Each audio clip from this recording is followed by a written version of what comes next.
السلام علیکم ناظرین، ڈاکٹر دانش جواب چاہیے کے ساتھ حاضر ہے۔ دیکھیے، ایک جملہ پہلے کہتے ہوئے چلتا ہوں، اور وہ یہ ہے کہ جو پاکستان کا اس وقت اصل مسئلہ ہے نا سر، وہ گورننس ہو، وہ سفارتی مسئلہ ہو، وہ کوئی بھی مسئلہ ہو، سیاسی مسئلہ ہو، کوئی بھی چیز ہو، لیکن سب سے بڑا مسئلہ جو ہے اس وقت ہے وہ ہے معاشی مسئلہ۔ اور یہ بات بھی سچ ہے کہ پولیٹیکل اسٹیبلٹی کے بغیر معاشی مسئلہ حل نہیں ہو سکتا۔ تو پولیٹیکل اسٹیبلٹی، اس وقت جو انسٹیبلٹی نظر آ رہی ہے، سیاسی بحران نظر آ رہا ہے، اس کا کون ذمہ دار ہے؟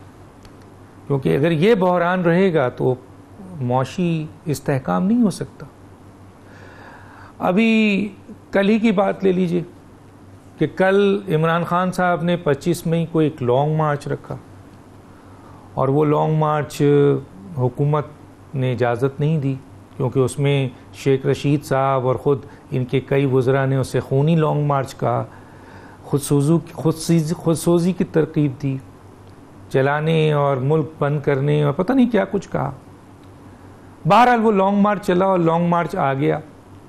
اس لانگ مارچ میں جس کے بارے میں کہا گیا کہ یہ آزادی مارچ ہے، انقلابی مارچ ہے، یہ جہاد ہے، اور پھر اس کے بعد یہ کہا گیا کہ ہم اس جگہ سے اس وقت تک نہیں ہٹیں گے جب تک الیکشن کی تاریخ نہ لینے۔ گویا ان تمام انقلابی، آپ کے جہادی، آزادی مارچ کا جو ٹارگٹ تھا وہ الیکشن تھا۔ لیکن ہوا کیا؟ صرف 6 گھنٹے عمران خان صاحب رہے وہاں، ٹی چوک تک پہنچ گئے، اور وہاں جلاؤ گھراؤ، توڑ پھوڑ، لوٹ مار بھی ہوئی، ان کے ہمیں سنا ہے، کچھ کیجولٹیز بھی ہوئی، بڑی میجر نہیں ہوئی، اللہ کا بڑا کرم ہے۔ اور پھر عمران خان صاحب لوٹ گئے۔ تو 2-3 بڑے نقصانات ہوئے۔ عمران خان صاحب اس مارچ سے کیا فائدہ لے کے گئے ہیں، یہ تو میں اپنے مہمانوں سے پوچھوں گا، لیکن بظاہر جو نظر آیا وہ یہ ہے کہ جی انریسٹ ہوا، سیاسی بحران مزید خراب ہوا ملک میں 25 تاریخ کو، جس سے معاشی مسئلہ نقصان، ہمارا جو مسئلہ ہے اور جس کو درست کرنا ہے، اس استحکام کو نقصان پہنچا۔ چلیں، یہ تو تسلسل کا حصہ تھا، لیکن ایک اور بہت بڑا نقصان کل کے عمران خان کے لانگ مارچ سے پہنچا، جس کا مجھے بہت دکھ ہے، اور میں اپنے مہمانوں سے بھی پوچھوں گا کہ کل حریت پسند کشمیری رہنما یاسین ملک کو بھارت نے سزا سنا دی۔ کل کا دن ہمارا کشمیر کے ساتھ یکجہتی کا دن ہونا چاہیے تھا، اور یاسین ملک کے ساتھ ہمیں کھڑا ہونا چاہیے تھا، اور ہمارا میڈیا کل مکمل طور پر یاسین ملک کشمیر کے ساتھ کھڑا ہونا چاہیے تھا، اور پوری قوم، چاہے اس میں عمران خان ہو، چاہے اس میں شہباز شریف ہوں، آصف زرداری ہوں، مولانا فضل الرحمان، ان سب کو یکجہتی دکھانی چاہیے تھی کشمیر کے اس حریت پسند لیڈر رہنما کے لیے، لیکن ہم نے بڑا غلط میسج دیا۔ اب اس کا ذمہ دار کون ہے؟ کیونکہ کل تو بلیک اینڈ وائٹ تھا، ساری کوریج عمران خان کے لیے تھی، ساری کوریج یہ صورتحال کے لیے تھی، تو یہ بڑا نقصان ہوا ہے۔ اب دیکھتے ہیں کہ اس جلسے سے یا اس لانگ مارچ سے کیا فائدہ حاصل ہوا اور کیا نقصان ہوا۔ میرے ساتھ جو گیسٹ ہیں، آئیے ان کا تعارف کراتے ہیں۔ میرے ساتھ ہیں اعجاز الحق صاحب ہیں، آپ اس کے ساتھ ساتھ سربراہ ہیں پاکستان مسلم لیگ ضیاء کے، بیرسٹر دانیال چودھری رہنما پاکستان مسلم لیگ نون، آپ کا بھی شکریہ، آپ نے جوائن کیا۔ سردار ذوالفقار کھوسا صاحب، سابق گورنر پنجاب سے ہیں، سیاستدان، وہ بھی ہمارے ساتھ ہوں گے۔ سب سے پہلے میں آ جاتا ہوں اعجاز الحق صاحب کے پاس۔ اعجاز الحق صاحب، آپ نے میری چند باتیں سنی ہوں گی، آپ کشمیر سے بہت محبت کرتے ہیں، آپ نے کشمیر کے لیے بڑی قربانیاں دی ہیں، آپ کے والد صاحب نے بھی، آپ نے بھی۔ تو یہ جو کل کا لانگ مارچ تھا، یہ کیا، حالانکہ حریت پسند یاسین ملک کی جو وائف ہیں، جو محترمہ، انہوں نے یہ ریکویسٹ بھی کی تھی عمران خان سے کہ ایک دن آپ آگے بڑھا دیں، کیا کہیں گے سر اس کے اوپر؟ بسم اللہ الرحمن الرحیم۔ ڈاکٹر صاحب، آپ نے بہت اچھی باتیں کی ہیں، خاص طور پر جو آپ نے کہا کہ ملک کا مسئلہ کیا ہے، معیشت مسئلہ ہے ملک کا اس وقت، لیکن کل اگر یہ دیکھا جائے کہ 88 سے ہم سیاست کے اندر ہیں، پریکٹیکل پالیٹکس کے اندر، اور میرے خیال میں جتنی سخت اپوزیشن ہم نے کی ہے اور شاید ماضی میں کسی نے نہ کی ہو، جس طرح کی وہ دن تھے جو کہ 2-3 دور جو گزرے تھے 1988 سے لے کے 1999 تک، لیکن کبھی اس طرح نہیں دیکھا تھا کہ آپ نے جس کشمیر کے لیے آپ بات کر رہے ہیں، جو اٹراسٹیز وہاں پہ کمٹ ہو رہی ہیں، جس طرح سے وہاں لوگوں پہ شیل گرائے جاتے ہیں، جس طرح عورتوں کی بے حرمتی ہو رہی ہے وہاں، کل تو پاکستان جو ہے ہمارے پنجاب اور KPK سے نکل کر اٹک سے آگے وہی منظر نظر آ رہے تھے کہ جس طرح یہ پاکستان ہی نہیں ہے، یہ تو مقبوضہ کشمیر ہے جس کے اندر ہم رہ رہے ہیں۔ اور پھر آپ نے کبھی ایسا نہیں ہوا کہ ہم نے لانگ مارچ بھی کیے ہیں، ہم نے دھرنے بھی دیے ہیں، ہم نے پہیے جام بھی کیے ہیں، اور کیا نہیں کیا اپوزیشن کے اندر، جیلوں میں بھی ڈالے گئے ہیں، لیکن یہ کبھی نہیں ہوا تھا کہ کسی کے گھر کے اندر گھس کر آپ جو ہے وہ خواتین کو جو ہے وہ ان کی بے حرمتی کریں اور دھکے دے کر آپ اندر چلے جائیں، آپ کے پاس وارنٹ نہ ہو۔ میرے گھر کے اندر بھی ایک مرتبہ پولیس آئی ہے جب یہ میرے خلاف وہ کلشنکوف والے کیس میں پرچہ کٹا تھا، تو رمضان کا مہینہ تھا، میری والدہ بیٹھی ہوئی تھیں، تو DSP نے وہ اسی طرح سے کوئی 250-300 پولیس والے تھے، گھر کو گھیرے میں لیا، اندر آیا، لیکن زاروں قطار اس نے رونا شروع کر دیا میری والدہ کو دیکھ کر، اور اس نے کہا جی میں مجبور ہوں، میں آپ کا غلام ہوں، میں باہر بیٹھ جاتا ہوں، آپ اعجاز الحق صاحب کو بھجوا دیں۔ تو میں نے کہا میں تو ویسے ہی جانے کے لیے تیار بیٹھا ہوں۔ تو یہ جو دیکھنے میں آیا، دیکھیں اپوزیشن ہوتی ہے، حکومت ہوتی ہے، آپ نے بھی کل اپوزیشن میں ہونا ہے، تو آپ کو بھی یہ چیزیں برداشت کرنی پڑیں گی پھر۔ تو میں یہ کہہ رہا ہوں کہ جتنی پولرائزیشن اس وقت ملک کے اندر ہو گئی ہے کہ آپ کسی نقطے پر اکٹھے بیٹھنے کے لیے تیار نہیں ہیں، آپ کوئی بات کرنے کے لیے تیار نہیں ہیں، تو پھر اس ملک کو آپ کدھر لے کر جا رہے ہیں؟ تو یہ بات آپ کی صحیح ہے کہ یہ یاسین ملک والا کیس جو ہے یہ بڑا اہم کیس تھا، لیکن یہ ساری چیزیں ہوتی ہیں، حکومت جو ہوتی ہے وہ ایک باپ کی طرح ہوتی ہے، وہ ایک ماں کی طرح ہوتی ہے، اس نے سب کو ساتھ لے کر چلنا ہوتا ہے۔ یہاں پر میں تو خیر پارلیمنٹ میں نہیں ہوں، میں یہ نہیں کہہ سکتا، لیکن یہاں پر میں نے بلاول بھٹو زرداری کا مارچ دیکھا جو کراچی سے لے کر اسلام آباد تک ہوا، اور یہاں آ کر انہوں نے میرے والد کے مزار پر جو دنگا فساد کیا، ساری دنیا نے اس کو کنڈیم کیا، خود زرداری صاحب نے یا بلاول نے، دونوں میں سے ایک نے معذرت کی۔ اس کے بعد میری بہن مریم جو ہے وہ لاہور سے چلی ہیں اور وہ اسلام آباد تک آئی ہیں، سارے راستے وہ حکومت کو برا بھلا کہتے آئے۔ بلاول کی جو انہوں نے کہا کہ وہ کانپیں ٹانگ رہی ہیں، یہاں آئے، یہاں تک آئے، مولانا فضل الرحمان صاحب 2 دفعہ آئے یہاں پر، کوئی آنسو گیس نہیں چلی، کوئی لاٹھی چارج نہیں ہوا، کوئی سڑکیں بلاک نہیں کی گئیں، کسی کو روکا نہیں گیا۔ تو اب آپ خود جان بوجھ کر دیکھیں نا، یہ حکومت لیکن سر ایک یہاں پر انٹرپٹ کروں گا سر، یہاں پہ ایک انٹرپٹ کروں گا۔ ٹھیک ہے، یہ آپ نے بڑی اچھی باتیں کی ہیں، ضرور کریں، لیکن سر تحریک لبیک پاکستان جو کہ حکومت سے ایک ایگریمنٹ ہوا تھا اور ایک بڑے زبردست مقصد نبی کریم صلی اللہ علیہ وسلم کی حرمت اور عزت، اس کے لیے وہ نکلے تھے، تو وہاں تو سر 18 یا 16 لوگوں کو سینے میں گولی مار کر، یہی PTI کی حکومت تھی سر، ان کو شہید کر دیا گیا تھا، اور بے دریغ کئی لوگوں کو مار مار کے جو ہے وہ زخمی کر دیا۔ صحیح کیا، وہ بھی بہت غلط تھا۔ تو یہ تو تاریخ پاکستان میں بھری پڑی ہے، آپ صحیح کہہ رہے ہیں سر، وہ بھی۔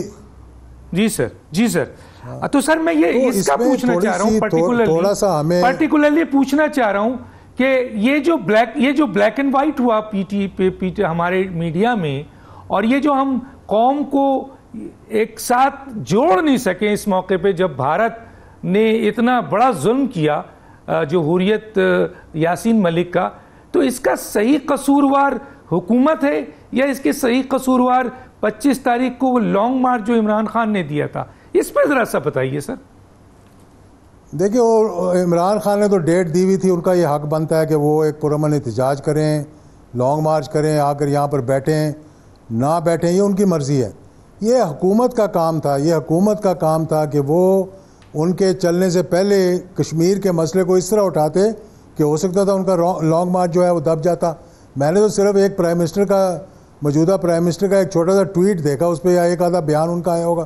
باقی تو میں نے کسی مولانا فضل الرحمان صاحب کے کچھ مجھے نظر نہیں آیا کہ کیا انہوں نے بات کی. اور دوسری بات یہ ہے کہ کشمیر کے مسئلے پر ہمارے کون سے حکمران ہیں جنہوں نے کہ آواز اٹھائی کشمیر کے معاملے کو. اس سے پہلے بھی جب وہاں پر انہوں نے کانسٹیٹیوشن کو وائلیٹ کیا تو ہم نے کیا کر لیا.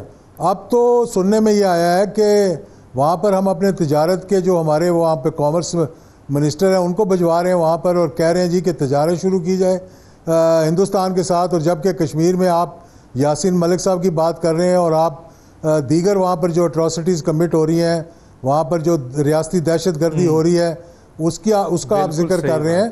تو پاکستان نے بحیثیت قوم کون سے ایسا قدم اٹھایا ہے جس سے کہ ہم کہہ سکیں کہ ہمارے دوست ممالک جو ہیں وہ ہمارے آن بورڈ آگے ہوں, کوئی ہمارا کوئی ڈپلومیٹک انیشیٹو ہو, ہمارا مورل انیشیٹو ہو. ہم تو خاموشی سے تماشائی بنے دیکھ رہے ہیں. ٹھیک ہے سر, میں آگے بات کروں گا. ذرا بیرسٹر دانیال چودھری صاحب بھی ہیں پی ایم ایل این کے, ان کی موجودگی ہے, ذرا پوچھ لیتے ہیں سر کہ اس واقعے کے اصل ذمہ دار ان کے نزدیک کون ہے. آپ کا کہنا ہے کہ حکومت کو انیشیٹو لینا چاہیے تھا جو نہیں لیا, کیا کہیں گے سر دانیال صاحب؟ بسم اللہ الرحمن الرحیم. ڈاکٹر صاحب, ہم کون سے انیشیٹو کی بات کر رہے ہیں جو سنس 1947 پاکستان کے ساتھ نہ, کشمیر کے ساتھ نہ ہو سکا. اس گورنمنٹ نے پچھلے 4 سال میں انڈیا نے اپنا سٹیٹس چینج کر دیا, کانسٹیٹیوشنل سٹیٹس کشمیر کا, اور ایک آواز کو نہیں نکال سکا. اور یہاں صرف سوائے سرینا کے سامنے گھنٹی اور جو منٹس اور آورز گنتی ہے, اس کے علاوہ گورنمنٹ کا کیا انیشیٹو تھا جو پچھلی رہی ہے؟ انہوں نے کہاں آواز اٹھائی, انہوں نے کہاں بولا؟ دیکھیں یہ وہ حکومت ہے جس نے پاکستان کی ہر چیز میں وہ کشمیر کا ایشو دیکھیں. جب ہم کہتے ہیں نا, یہ کہتے ہیں کہ فلاں امپورٹڈ گورنمنٹ ہے, آپ کو امپورٹڈ گورنمنٹ اپنے ایکشن سے نظر آتی ہے. یہ وہ حکومت ہے جو پاکستان, جس کو اس ریجن کا فاسٹسٹ گروئنگ اکانومی کہا جا رہا تھا, ڈالر فاسٹسٹ گروئنگ روپی کہا جا رہا تھا, جس کو کہتا بلومسبرگ اور اکانومسٹ کہتا تھا کہ سب سے سٹیبل کرنسی ہے اس ریجن کی, اس کو آپ نے آ کے کم ترین شرح پہ لا کے چھوڑ دیا. آپ نے اس کو worst performing economies of the region کر دیا. مجھے بتائیں کہ کیا وہ پارٹیز فارن فنڈڈ ہیں یا وہ ہیں جنہوں نے برا حال کیا؟ انہوں نے معیشت کا کیا حال کر دیا کہ دیکھیں آپ کا کدھر پوری دنیا میں ملک آپ کا پاکستان گروتھ کی طرف تھا, 6 کے اوپر تھا, آپ کا ٹیکس کلیکشن 4000 ارب پہ پہنچ گیا تھا. آپ ان چیزوں کو آپ نے سائڈ پہ پھینکا اور آپ پاکستان کو لوست ترین شرح پہ لے آئے. آپ سی پیک جو پاکستان کی اکنامک ٹائیگر تھا, جو پاکستان کا پورا فیوچر چینج کرنے والا تھا, اس کو آپ نے 4 سال روک دیا. تو ڈاکٹر صاحب ان کی ہر کڑی ملتی ہے, ہر کڑی آپ ان کو جہاں سے جوڑیں گے وہ یہ ایک ہی چیز نکلے گی, اور وہ نکلے گی ناکامی, نااہلی, انکمپٹنس اور کرپشن. اور انہوں نے ان کے صرف اپنے مفاد, اس بیرونی فنڈنگ جس کو 7 سال سے یہ فارن فنڈنگ کیوں چھپا کے بیٹھے ہوئے ہیں, یہ 7 سال سے کیوں چپ ہیں, یہ 7 سال سے کیوں چھپ رہے ہیں, 7 سال سے کیوں ایک کورٹ کے پیچھے سٹے آرڈرز لے رہے ہیں؟ وہ اس لیے کہ وہی پیسہ استعمال ہوا, وہی پیسہ استعمال ہوتا ہے پاکستان میں, اور ان کے لوگ استعمال کرتے ہیں پاکستان کو نقصان دینے کے لیے. جب یہ پہلے آئے تو جلاؤ گھیراؤ کی بات کی, سول نافرمانی کی بات کی, آپ نے اپنے گیس بجلی کے بل جلا دیے اور کہا کہ بلز نہ دو, ٹول پلازے نہ دو. آپ کس کو سبٹاج کر رہے تھے؟ آپ کس کو روک رہے تھے؟ آپ کس کو بند کر رہے تھے؟ وہ پاکستان کو بند کر رہے تھے. آپ نے دنیا کے سامنے اپنے ملک کا تماشا بنا دیا.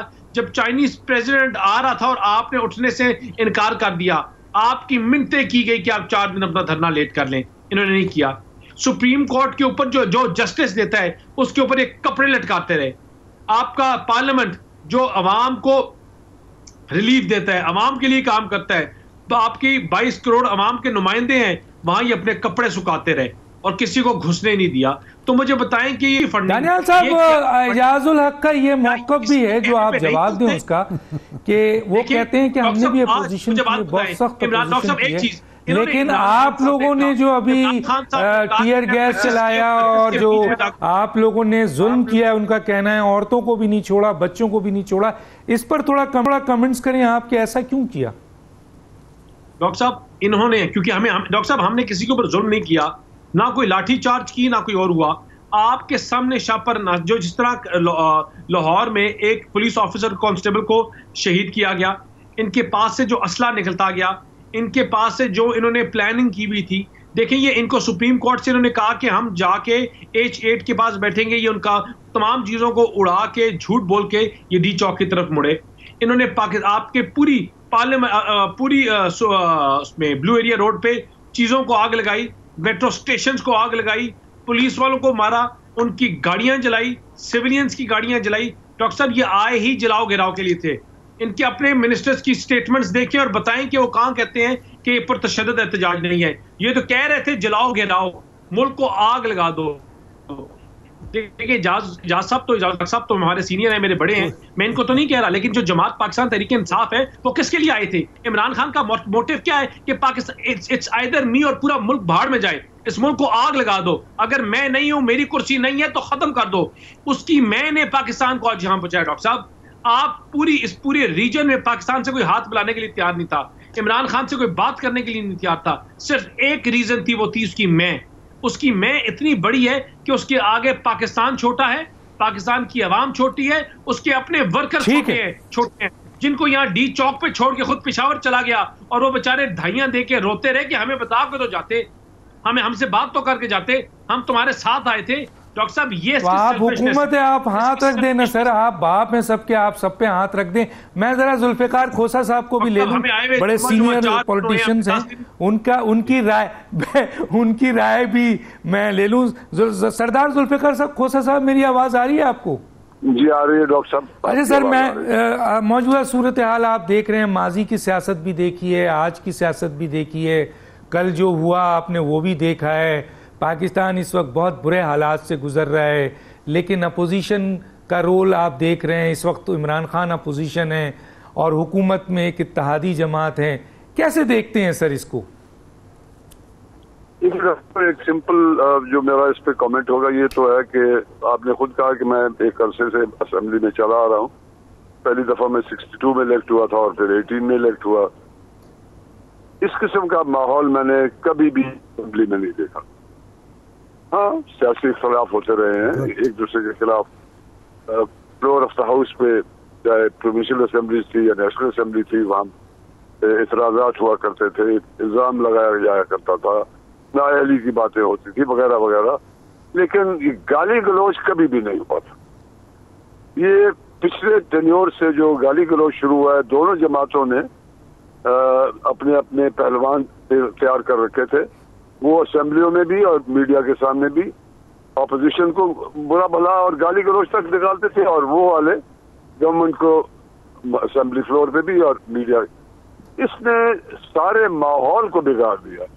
اس کا نتیجہ یہ تھا کہ سیٹ پہ بھی جب پارٹیز کے مختلف لوگ ملتے تھے, اپوزیشن والے گورنمنٹ کو, گورنمنٹ والے ان کو, ادھر بھی ان کے جھگڑے فساد ہو جاتے تھے, کیسز ہو رہے ہیں ایک دوسرے کے خلاف, عورتوں پہ ہاتھ اٹھایا جا رہا ہے. یہ جو آپ سے پہلے بات کر رہے تھے, میں افسوس کہ میرا ان سے تعارف تو نہیں ہوا, وہ عمران کے بارے میں شاید سچ کہہ رہے ہوں گے, لیکن وہی گواہ ہوں گے کہ نون لیگ کے جس کے ساتھ میں 28-29 سال کے ساتھ رہا ہوں, گالی گلوچ کس نے شروع کروایا تھا؟ اپوزیشن میں رہتے ہوئے گالی گلوچ اور غلیظ زبان کس نے شروع کروائی تھی؟ میں اس پہ بحث بھی نہیں کرنا چاہوں گا. دونوں پارٹیوں نے شاید بگاڑا ہوگا, نون نے بھی بگاڑا ہوگا, پی ٹی آئی نے بھی بگاڑا ہوگا. اب تو 9 جماعتیں اکٹھی ہو گئی ہیں ایک سائڈ پہ, جسے پی ڈی ایم کہا جاتا ہے. اب اس کا کیا کون ذمہ داری دے گا؟ تو 9 پارٹیز ہے اب تو. اور یہ کیا عجب نہیں ہے کہ ان میں بھی وہی طور طریقہ آ گیا جو صرف 2 پارٹیاں آپس میں ایک دفعہ کیا کرتی. دیکھیے مجھ سے لوگ اسمبلی میں پوچھا کرتے تھے, سردار صاحب آپ کا تو بڑا لمبا تجربہ ہے, ہمیں بتائیے ہم کیا کریں, ہم کیا نہ کریں. میں کہتا تھا کہ بھائی صاحبان آپ خود دیکھ رہے ہیں کہ ہر نیا الیکشن اپنا تجربہ لاتا ہے.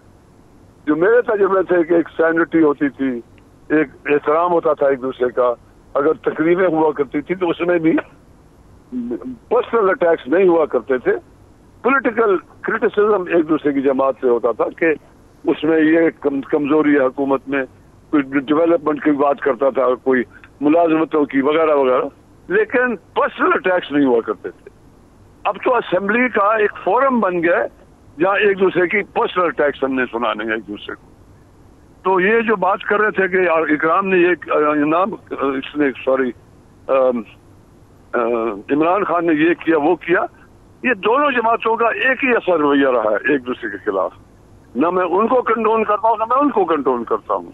میں اس کے ساتھ رہا ہوں 28 سال 29 سال، اور اس پارٹی میں اتنی تبدیلی آ گئی ہے کہ اب شرافت کا نام نہیں لیا جا سکتا وہاں.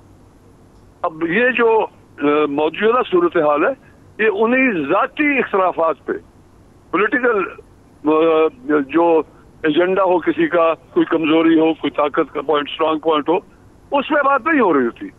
اب تو ذاتی پہ اس کی بیوی نے یہ کیا، اس کی بیٹیوں نے یہ کیا.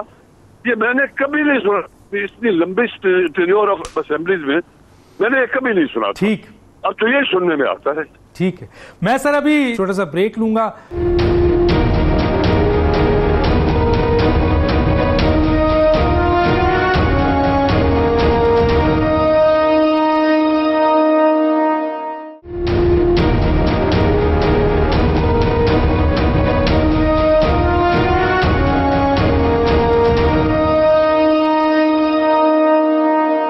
Welcome back.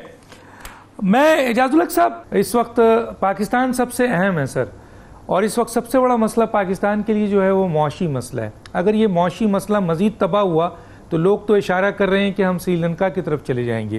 اب جو بھی ذمہ دار ہے، میں اس پہ نہیں جا رہا ابھی کہ کون ذمہ دار ہے، کس نے ایگریمنٹ کیا، کس نے تباہ کیا، میں اس پہ نہیں جا رہا. میں آپ سے سوال پوچھ رہا ہوں سر کہ ابھی عمران خان صاحب کی 2018 کے بعد جب حکومت آئی تو انہوں نے کہا، جو پی ڈی ایم جماعتیں ہیں، کہ یہ ریگ الیکشن تھا اور سلیکٹڈ ہے.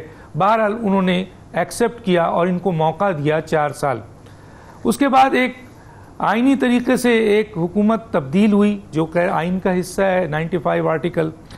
اب ان کی حکومت ہے اور 1 سال ان کے پاس مینڈیٹ ہے. تو کیا یہ بہتر نہیں ہے کہ سر ملک کے بہترین مفاد میں 1 سال ان کو دے دیں، جس طرح انہوں نے 4 سال دیا، ریگ الیکشن کو، سلیکٹڈ حکومت کو ایکسیپٹ کیا، تو یہ بھی 1 سال دے دیں اس حکومت کو کہ کم از کم اگر آپ نکال سکتے ہیں موجودہ پاکستان کو اس کرائسس سے تو پاکستان کا بھلا ہوگا نا. کل اگر فرض کیجئے الیکشن ہوتا ہے اور حکومت میں پی ٹی آئی آ جاتی ہے تو ایک اچھی معیشت ملے گی تو اس کے لیے فائدہ مند ہوگا نا. کیا کہتے ہیں سر؟ ڈاکٹر صاحب، آپ کا اپنا پوائنٹ آف ویو ہے، بہت اچھا پوائنٹ آف ویو ہے آپ کا. اور آپ نے کہا کہ یہ آئینی تبدیلی ہوئی ہے. دیکھیں، میں اس ایج میں ہوں اور اتنی میں نے پولیٹکس کر لی ہے کہ ڈاکٹر صاحب مجھے اب کوئی خواہش نہیں ہے ایم این اے بنوں، منسٹر بنوں. میرے لیے جو سب سے اولین ترجیح ہے وہ پاکستان ہے. اگر یہ جو ابھی آپ کہہ رہے ہیں تبدیلی آئی، اگر یہ آئینی ہے تو پھر میں سمجھتا ہوں کہ وہ آئین 73 کا آئین نہیں ہے، کہیں اور کا آئین ہے.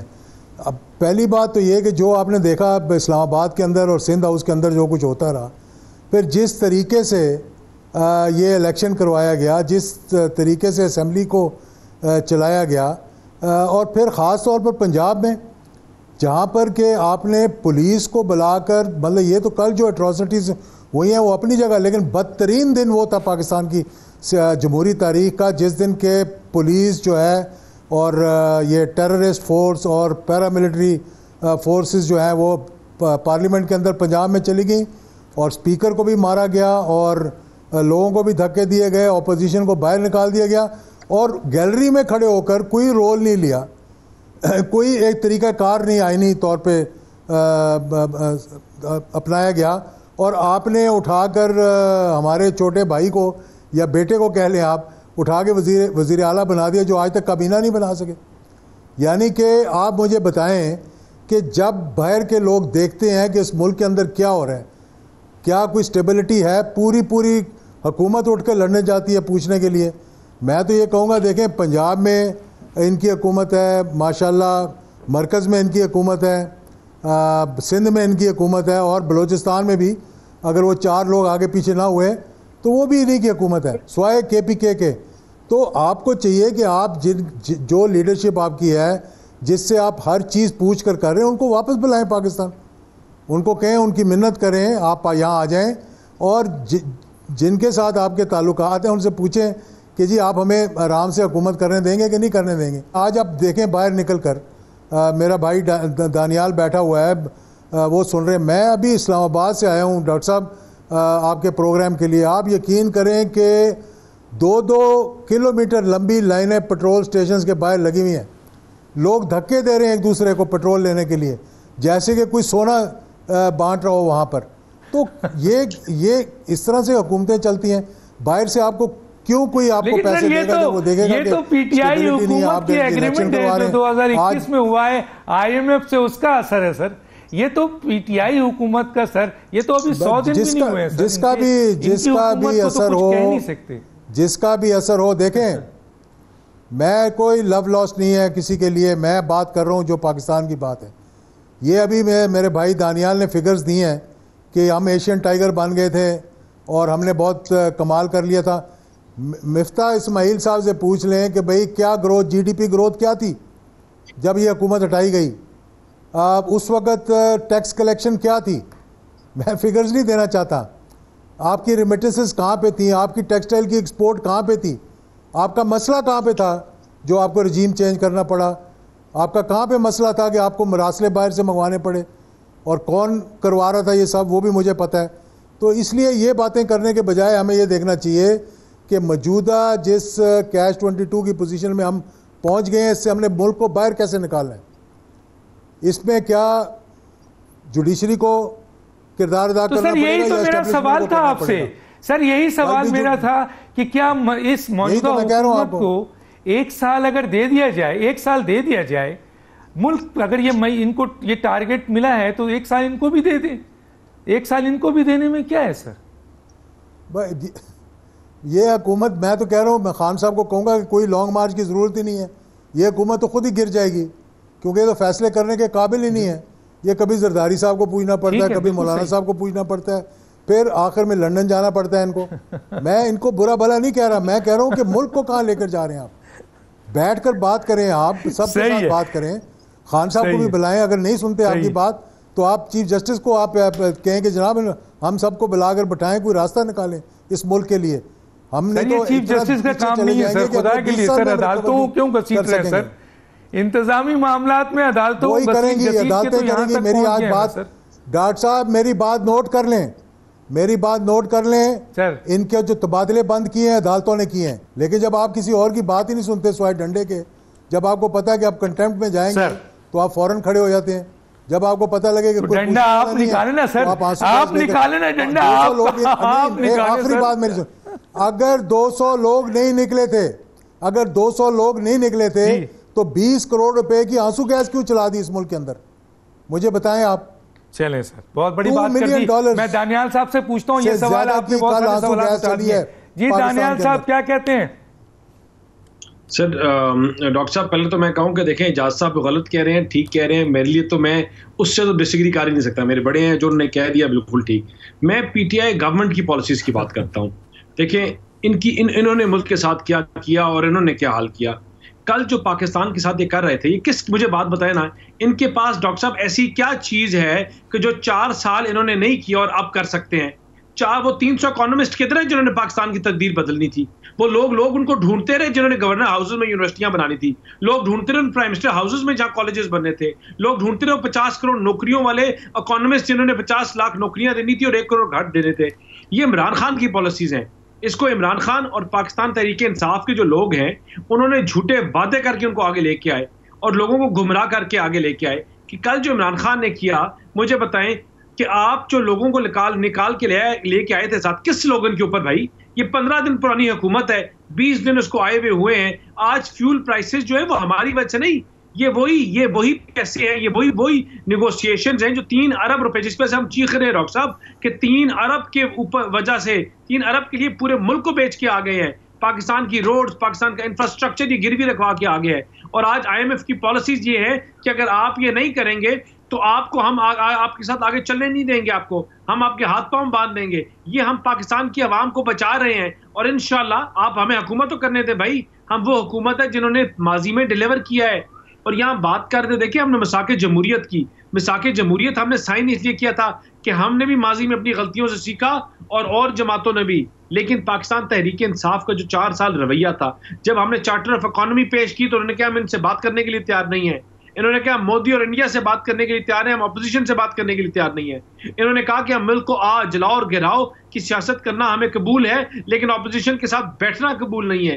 یہ کون سی ڈپلومیسی ہے؟ یہ کون سی پالیٹکس ہے؟ یہ نہ اعجاز صاحب ایسی پالیٹکس کر سکتے ہیں، نہ ہم، نہ کوئی اور پارٹی. یہ عمران خان کا نظریہ تھا جس سے اس نے اداروں کے بیچ میں ڈیوائیڈ کیا. ان کی برداشت یہ ہے کہ جو ان کے ساتھ نہیں ہے وہ ٹی وی چینل والا ہو، ان کے جا کے ان کی فیمیل اینکرز کو ہراس کرو، ان کی گاڑیاں توڑو، ان کو وہاں سے بھگاؤ. یہ ان کا سلیقہ ہے، یہ ان کا ظرف ہے، اور یہ ان کو سکھایا جا رہا ہے.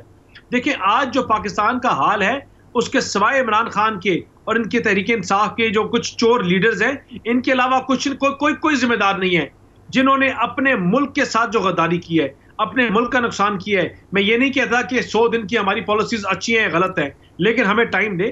اپوزیشن کو ایک چیز پتہ ہے ڈاکٹر صاحب ڈے 1 سے کہ ایک کانٹوں کی سیج ہے، یہ کانٹوں کی سیج ہے، اور یہ کانٹوں کی سیج ہم نے لی اس لیے کہ 1 پوائنٹ ایجنڈا، اور وہ ہے اکانومی.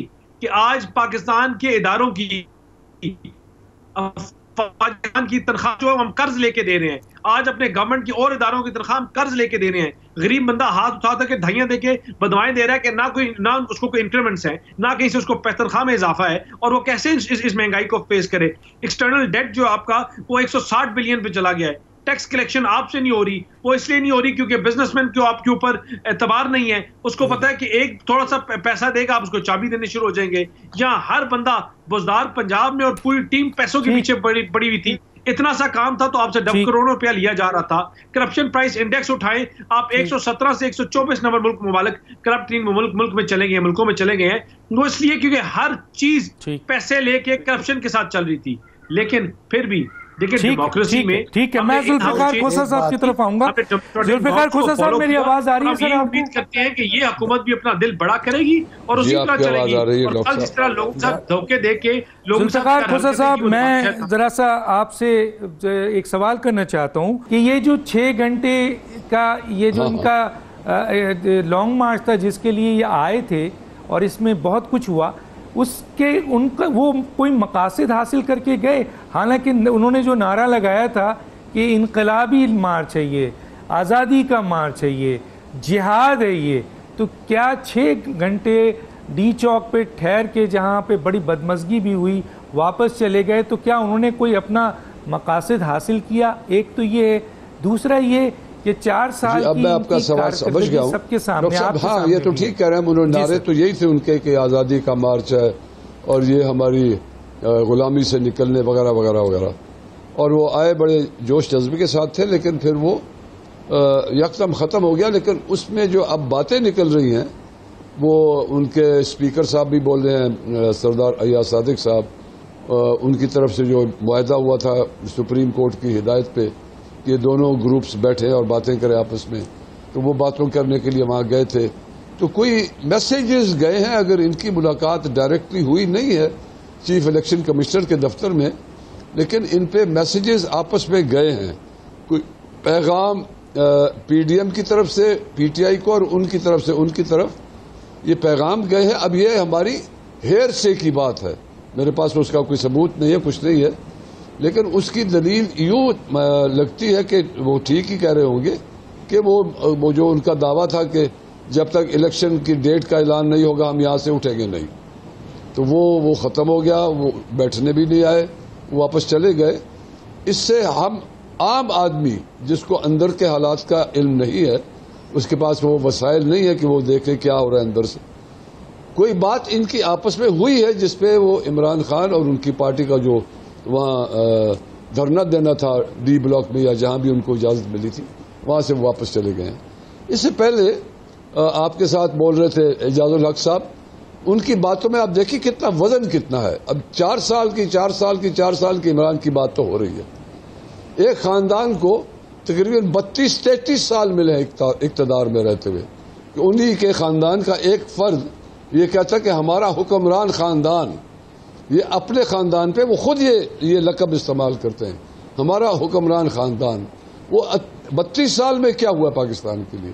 ہاں عمران خان کا میں حمایتی نہیں، میں ان کی تعریف نہیں کر رہا ہوں، لیکن ایک بات عام کر رہا ہوں جو ساری دنیا میں چل رہی ہے 2.5-3 سال کووڈ کا یہ جو وبا پھیلی تھی دنیا میں ساری جگہ، یہ نہیں کہ پاکستان میں یا ہندوستان میں یا کراچی میں یا فلانی جگہ میں، عالمی سطح پر کاروبار ٹھپ، امپورٹس ایکسپورٹس ٹھپ، کاروبار ٹھپ، دفاتر بند، اسکول بند، کالجز بند، ہر ادارہ بند. اس کا جھٹکا پاکستان کو بھی لگا ہے. لیکن وہاں اگر آپ دیکھ لیں تو جب اموات گنی جاتی ہیں تو پاکستان کی غالباً منیمم ہے. ہاں اسکول بند کر دی گئے، کالج بند کر دی گئے، وغیرہ وغیرہ بہت ساری اور چیزیں، ریسٹورینٹس ہوٹل بند کر دیے گئے، لیکن انسانی جان کا لاس پاکستان میں منیمم ہے. امریکہ دیکھ لیں لاکھوں میں ہے، اٹلی کا دیکھ لیں لاکھوں میں ہے، فرانس وغیرہ وغیرہ جہاں بھی دیکھیں لاکھوں میں ہے، ہمارا چند ہزاروں میں ہے.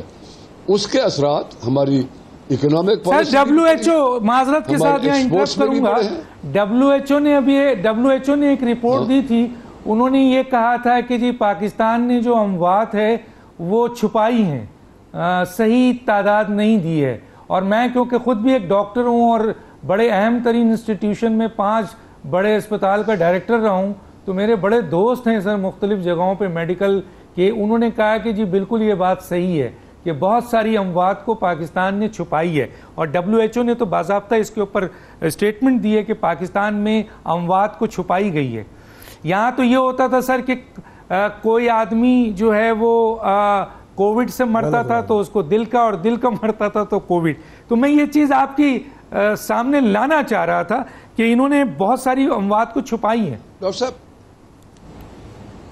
میں آپ کے اس بات کے اعتراض نہیں کرنا چاہتا، اختلاف نہیں کرنا چاہتا، لیکن ایک چیز آپ بھی مانیں گے کہ ہمارا میڈیا، چاہے وہ پرنٹ میڈیا ہو یا الیکٹرانک میڈیا ہو، اب بڑا بیدار اور بے باک ہے. اگر اس قسم کے فیکٹس کو عوام سے اور عالمی سطح پہ چھپایا جا رہا تھا، ہماری میڈیا نے اس پہ رپورٹ نہیں دی. میں کسی اخبار میں نہیں پڑھ سکا، کسی ٹیلی ویژن پہ میں نہیں سن سکا کہ حکومت اس طرح سے چھپا رہی ہے. اور رائٹ، چھپایا ہوگا، ان چند ہزاروں کی بجائے 10,000 اور چھپا لیے ہوں گے، 20,000، لیکن باقی ملکوں میں تو لاکھوں میں موت ہوتی رہی ہے. لیکن سب سے پہلے میں یہی کہتا ہوں، پھر سے کہوں گا، ہمارا میڈیا الائیو ہے اور بڑا اویک ہے. کیوں نہیں رپورٹ کی گئی؟ مجھے چاہیے تھا میں یہ سنتا، آپ کو چاہیے تھا آپ سنتے. ہر شہری چاہتا ہے ہمیں بتائیں کتنی ڈیتھس ہو رہی ہیں. ہاسپٹلز میں اسٹرائک ہوتی رہی ہیں، ینگ ڈاکٹرز ایسوسیشن اسٹرائک کرتے رہے وغیرہ وغیرہ. یہ سارے حالات میں نے ہم سب نے دیکھے ہوئے ہیں. اس میں حکومت کا فیلئر اس حد تک ہوگا اگر وہ کہیں کہ ہم اس وجہ سے اکانومی میں مار کھا گئے ہیں. لیکن اس کی وجہ اور بھی تو ہے نا. باہر سے ہمارے پاس کیا آ رہا تھا، ہم باہر کیا بھیج رہے تھے؟ کچھ بھی نہیں، زیرو. یہ ملک جو گندم کا ایکسپورٹر ہوتا تھا آج ہم امپورٹر بنے بیٹھے ہیں. اب ہمیں روس سے گندم لے لی یا کہیں سے منگوانی ہے گندم، اور ہم بڑے خوش ہوتے ہیں جی فلانا ملک ہمیں 30% کم قیمت پہ دے رہا ہے، جہاں کہ ہم ایکسپورٹ کیا کرتے تھے. تو یہ ایک حکومت کی بات نہیں ہے. یہ 4 سال جو گزرے ہیں یا 3.5 سال گزرے ہیں، یہ پاکستان کے اوپر بہت ٹرائل کے حالات تھے، بہت مصیبت اور پریشانی کے حالات. سر مختصر یہ کہ مجھے یہ بتائیے کہ اب جو موجودہ صورتحال ہے، یہ حکومت جو چل رہی ہے اس کے پاس 1 سال کا مینڈیٹ ہے، کیا اس کو 1 سال دیا جائے یا فوری الیکشن کرایا جائے؟ آپ کیا کہتے ہیں سر؟ 1 دن بھی نہیں. دیکھیے انہی کی قیادت کہہ رہی ہے، انہی کی قیادت، اور ایک سینئر شخصیت ہے، میں نام کسی کا نہیں لوں گا، وہ خود کہتے ہیں کہ فوری الیکشن ہونا چاہیے. عمران بھی وہی کہتا ہے فوری الیکشن ہونا چاہیے. اس کا نتیجہ ان کو بھی پتا ہے کیا ہوگا، ہمیں بھی پتا ہے، آپ کو بھی پتا ہے.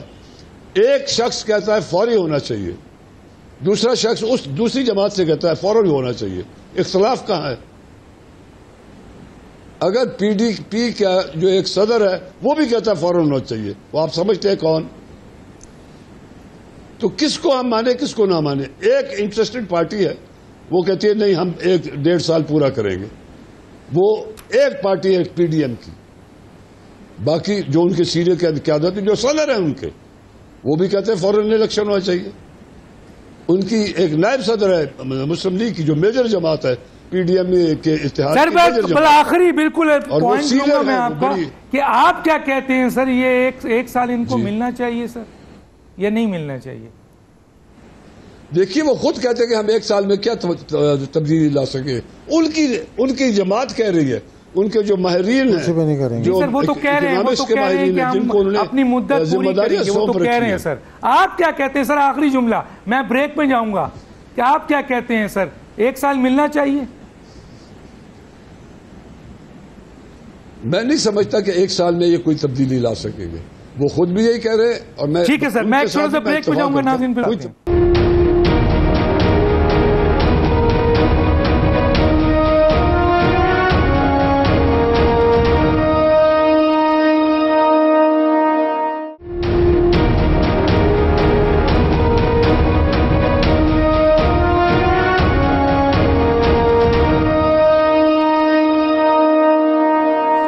Welcome back.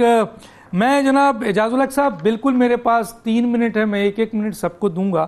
آپ سے ایک سوال کرتا ہوں اور وہ یہ ہے سر کہ عمران خان کو اور موجودہ حکومت کو آپ کیا سجیشن دیں گے سر 1 منٹ میں؟ سر دیکھیں، میں تو ایک ہی سجیشن دوں گا، کیونکہ ٹائم آپ کے پاس کم ہے. میں نے تھوڑا سا پیچھے سے جو میثاق جمہوریت کی بات ہوئی تھی اس پہ بات کرنی تھی، لیکن چلے میں یہ بتا دوں. سجیشن ایک ہی ہے کہ پاکستان کے بارے میں سوچیں. اور نہیں، میں کہہ رہا ہوں کہ ان کو سجیشن میں نے کیا دینی ہے. موجودہ حکومت کو میں یہ سجیشن دوں گا کہ آپ سے یہ معاملات نہیں چلائے جانے، آپ الیکشنز کروائیں، انٹرم گورنمنٹ لائیں، انٹرم گورنمنٹ سے بجٹ بنوائیں اور الیکشنز کو اناؤنس کریں، تاکہ ملک جو ہے اس سے نکلے، کیا کہتے ہیں، جو اس بھنور میں جو پھنسا ہوا ہے اس سے ملک جو ہے وہ نکلے. ورنہ جتنا ہم چلتے جائیں گے اتنا ہمیں اکانومی ہماری ڈیسٹیبلائز ہوتی جائے گی. ٹھیک ہے سر. میرے ساتھ اس وقت جو ہیں وہ آپ کے رند صاحب ہیں بلوچستان میں. انہوں نے تحریک عدم اعتماد پیش کرنی تھی، لیکن 11 ووٹ تھے، 13 سے وہ ہو گئی ان کی. تو رند صاحب میری آواز آ رہی ہے؟ بالکل جی، میں سن رہا ہوں. سر مجھے یہ بتائیے، کیونکہ ٹائم آخری میں ہم ملے ہیں، مجھے بس بہت مختصر سا ٹائم ہے. یہ جو آپ نے ہوم ورک نہیں کیا تھا سر عدم اعتماد کے لیے، جو آپ 13 افراد حاصل نہیں کر سکے، سر کیا ہوا؟ ڈاکٹر صاحب بالکل آپ کا سوال بجا ہے. بات یہ ہے کہ ہمیں پتا تھا کہ ہم نے 13 سے 14 نہیں ہونا ہے، مگر بات یہ ہے کہ اس وقت جو بلوچستان کی صورت حال ہے، جو بلوچستان کے اندر لا اینڈ آرڈر کی سچویشن ہے، اس وقت بجٹ کوئی ہفتے 10 دن کے اندر بجٹ پیش ہونے والا ہے، اور یہاں جس طرح کی کرپشن، لا لیس. اب آپ ہیلتھ کا صرف ایک ہیلتھ کے چیپٹر کو لے لے کہ 20-24 آدمی ڈائریا سے مر چکے ڈیرہ بگٹی سے، اور ان کی آخر میں ایف سی اور آرمی کی ٹیمیں گئیں، صوبائی حکومت کی کوئی ٹیم نہیں گئی. آپ دیکھ لیں کہ سنوبر اور چلغوزے کے کوئی 27,000 ایکڑ میں جنگل تھا، اور دنیا کا نایاب ترین اور قدیم ترین ایک جنگل تھا. اس کو آگ 20-25 دن جلتی رہی، اور اس کا تقریباً 70-80% وہ جل کے راکھ ہو گیا ہے.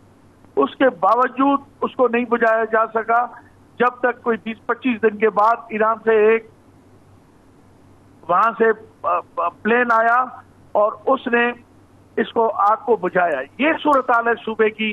اور وزیر اعلیٰ صاحب جو ہے وہ عموماً صوبے کے اندر نہیں ہوتے، اگر ہوتے ہیں تو میں کیا عرض کروں ان کی خدمت میں کہ وہ ہمیشہ غیر حاضر ہوتے ہیں. تو سر کیا دوبارہ آپ کوشش کریں گے عدم اعتماد کے لیے؟